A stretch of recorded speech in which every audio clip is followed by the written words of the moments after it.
In this quick tutorial, we'll show you how to create templates for your items. First, navigate to Items and select Templates. Templates make it faster to create items with the same name, but with minor differences. Click Create to start a new template. The available options will vary depending on the type of item you're creating. For materials, you can preset the unit of measurement. For tools, you can choose whether items are stackable.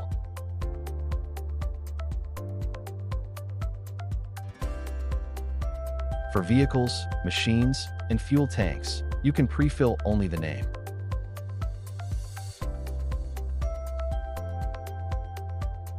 You can directly edit the templates on this table after creating them.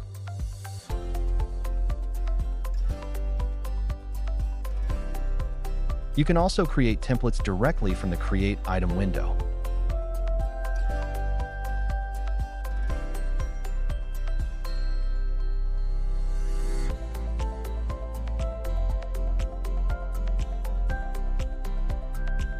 Thank you for watching.